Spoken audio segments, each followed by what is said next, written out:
નમસ્તે વિદ્યાર્થી મિત્રો, જો તમે એમએમએસની પરીક્ષા 2025માં આપવાના છો તો છેલ્લા 10 વર્ષની અંદર જે પૂછાયેલા સામાજિક વિજ્ઞાનના મોસ્ટ આઈએમપી પ્રશ્નો છે તેવા આપણે 350 જેટલા પ્રશ્નોના જવાબ સાથે સોલ્યુશન મેળવીશું. તો પરીક્ષા આપવા જતા પહેલા એક વખત ચોક્કસથી આ પ્રશ્નો જોઈ લેજો, જેથી જેટલા પણ પ્રશ્નો રિપીટ થાય અને કયા પ્રકારના પ્રશ્નો પરીક્ષામાં આવતા હોય છે તેની સંપૂર્ણ માહિતી તમને આ વિડીયોમાંથી મળશે. એ પહેલાં ચેનલની અંદર પ્રથમ વખત આવ્યા છો અને એમએમએસ જ્ઞાન સાધના જેવી પરીક્ષાનો તૈયારી કરવા માંગો છો તો ચેનલને ખાસ સબસ્ક્રાઇબ કરી દેવી. હવે આપણે જોઈશું 2014થી સામાજિક વિજ્ઞાનના જે પ્રશ્નો પૂછાય છે તેની વાત કરવાના છીએ. પહેલો પ્રશ્ન છે કે દક્ષિણ ગોળાર્ધમાં વર્ષમાં સૌથી લાંબો દિવસ અને સૌથી ટૂંકી રાત્રિ ક્યારે હોય છે? તો 22 ડિસેમ્બર. નીચેનામાંથી જળચર પ્રાણી કયું છે? તો ડોલ્ફિન.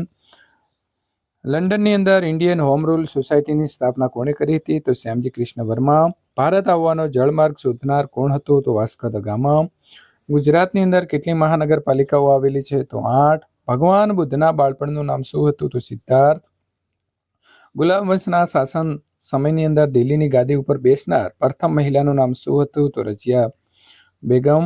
નિષ્કલંક મહાદેવનો મેળો ક્યાં ભરાય છે? તો કોળિયાક. વિસ્તારની દ્રષ્ટિએ ભારતનું વિશ્વમાં કેટલામું સ્થાન છે? તો આવશે 7મું. કયા દિવસને ઓઝોન ડે તરીકે ઉજવાય છે? તો 16 સપ્ટેમ્બર. ભારતની અંદર તાર, ટપાલ, રેલવે વગેરેની શરૂઆત કરનાર કયા ગવર્નર જનરલના સમયમાં શરૂ થઈ હતી? તો આવશે લોર્ડ ડેલહાઉસી. કુતુબ મિનાર દિલ્હીમાં આવેલા લોહ સ્તંભ ઉપર લખવામાં આવેલો લેખ કઈ ભાષામાં લખાયેલો છે? તો ઉર્દુ. ગુજરાત વિધાનસભાનું ભવનનું નામ શું રાખવામાં આવેલું છે? તો વિઠ્ઠલભાઈ પટેલ વિધાનસભા ભવન. પર્વત રાજ હિમાલયનું સૌથી ઊંચું શિખર માઉન્ટ એવરેસ્ટની ઊંચાઈ કેટલી છે?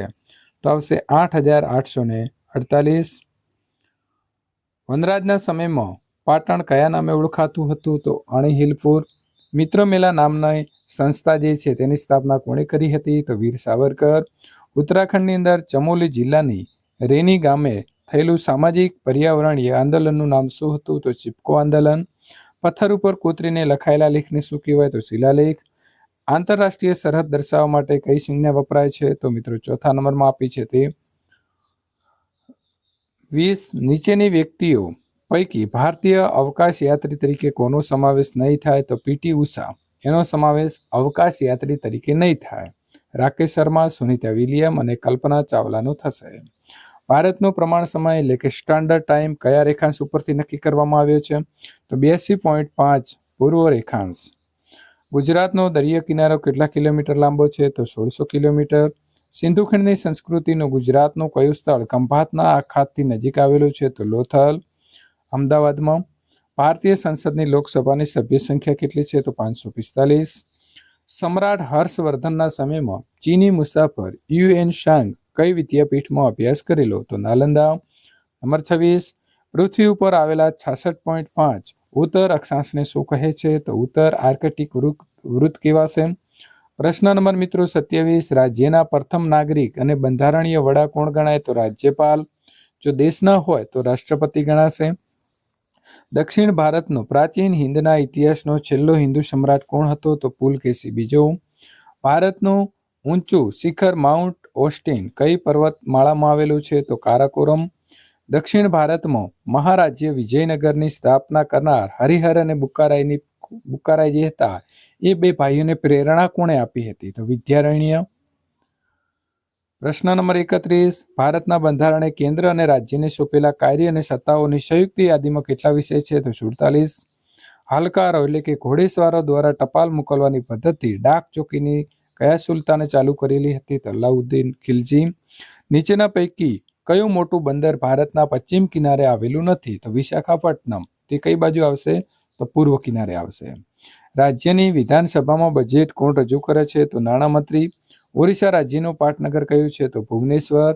વિદ્યાર્થી મિત્રો, આપણે અહીં આ પ્રકારે જે છે તે 35 પ્રશ્નો 2014ના પૂરા કર્યા છે. આગળ વાત કરીશું 2015માં પૂછાયેલા પ્રશ્નો. સિંધુ ખંડની સંસ્કૃતિનું મહત્વનું બંદર કયું છે? તો લોથલ. વલ્લભીપુર કયા રાજ્યની રાજધાની હતી? તો મૈત્રક. ઇતિહાસ જાણવાના મુખ્ય સ્ત્રોત કયા છે? તો શિલાલેખ, ભોજપત્ર અને તામ્રપત્ર ત્રણેય આવશે. સ્ટીમર કે વિમાનની મુસાફરી દરમિયાન દિશાઓ જાણવા માટે કયું સાધન વપરાય છે? તો હોકાયંત્ર. નીચેનામાંથી કઈ પ્રાકૃતિક આપત્તિ દરમિયાન વન્ય જીવોને ભારે નુકસાન થાય છે? તો દાવાનળ. પૃથ્વીના ગોળા ઉપર બરાબર મધ્યમાં દોરેલું વૃત્ત કયું છે? તો વિષુવવૃત્ત આવશે. ઉત્તર બાજુ પૂછાયું હતું કર્કવૃત્ત મિત્રો 23.5 અને મકરવૃત્ત જે છે એ દક્ષિણમાં 23.5. વિશ્વનો સૌથી મોટો મહાસાગર કયો છે? તો પેસિફિક મહાસાગર. ગુજરાતના કયા જિલ્લામાંથી કર્કવૃત્ત પસાર થતું નથી? તો બનાસકાંઠા. ગુજરાતનો દરિયા કિનારો કેટલો લાંબો છે? તો 1600 કિલોમીટર. વિદ્યાર્થી મિત્રો 14 અને 2015 બંનેમાં પ્રશ્નો રિપીટ થયેલો છે. સિંધુ ખીણની સંસ્કૃતિના સંદર્ભમાં કયું જોડકું ખોટું છે? તો આવશે દેશલપુર ધોળકા. ઈસવીસન 1772માં એન્ટાર્કટિકા ખંડમાં પ્રવેશનાર સૌ પ્રથમ સાહસિક વ્યક્તિ કોણ હતો? તો કેપ્ટન જેમ્સ કુક. કેનેડાનું પાટનગર કયું છે? તો ઓટાવા. ગુજરાતના અભયારણ્યો રાષ્ટ્રીય ઉદ્યાનોના સંદર્ભમાં કયું એક જોડકું ખોટું છે? તો આવશે ગીર અભયારણ્ય જે છે અમરેલી જિલ્લો નહીં આવે મિત્રો, જૂનાગઢ આવશે. કયો મુઘલ બાદશાહને મહેલોનો બાંધનાર બાદશાહ કહેવાય? તો શાહજહાં. ભારત સરકારે આરટીઆઈ એટલે કે રાઇટ ટુ ઇન્ફોર્મેશન કાયદો ક્યારે પસાર કર્યો? તો ઓક્ટોબર 2005. ઉત્તર અમેરિકા અને દક્ષિણ અમેરિકાને છૂટી પાડતી નહેર કઈ છે? તો પનામા. સાચી જોડ તમારે અહીં મેળવવાની છે તો ખેત પેદાશ માટે તો કયું આવશે? તો મિત્રો એસ એટલે કે આઈએસઆઈ માર્કો જે છે ઘર વપરાશની ચીજ વસ્તુઓમાં આવશે. એટલે આપણે અહીં ઓપ્શન જે છે એમાં ખેત પેદાશો માટે તો આઈએસઆઈ માર્કો ઘર વસ્તુ જે છે એના માટેના 3 એટલે કે 1 માર્ક. ઊન માટે તો આવશે 4 નંબર સાથે જોડવાનો છે અને સોના માટે તો આપણે જોડીશું અહીં મિત્રો હોલ માર્ક સાથે. ટાઈ દિન કા ઝોપડા એ ધાર્મિક દ્રષ્ટિએ શું છે? તો મસ્જિદ. કેનેડાની રાષ્ટ્રીય રમત કઈ છે? તો આઈસ હોકી. ગૌતમ બુદ્ધે સૌ પ્રથમ ઉપદેશ કઈ નગરીની અંદર આપ્યો હતો? તો સારનાથ. ગુપ્ત સંવતના પ્રવર્તક કોણ હતા? તો ચંદ્રગુપ્ત પહેલો. ઓપેરા હાઉસ ઓસ્ટ્રેલિયાના કયા શહેરની વિશિષ્ટ ઇમારત છે? તો સિડની. સતલુજ નદી પરના ભાખડા ડેમની રચાયેલા જે સરોવર છે એ સરોવરનું નામ શું આપેલું છે? તો ગોવિંદ સાગર. તુગલક વંશની અંદર ટપાલીને કયા નામે ઓળખવામાં આવતો હતો? તો હલકારો. ગુજરાતના શિલ્પ સ્થાપત્યના સ્થળ માટેનું કયું જોડકું સાચું નથી? રુદ્ર મહાલય જે છે સિદ્ધપુર આવેલો છે તો પાટણ ખોટું છે. નીચેને મિત્રો ઉપર તરફ ન્યાયાલયને ક્રમશર ગોઠવવા હોય તો ટ્રાયલ કોર્ટ, ત્યાર પછી સેશન કોર્ટ, હાઈકોર્ટ અને સૌથી મોટી કોર્ટ આવશે સુપ્રીમ કોર્ટ.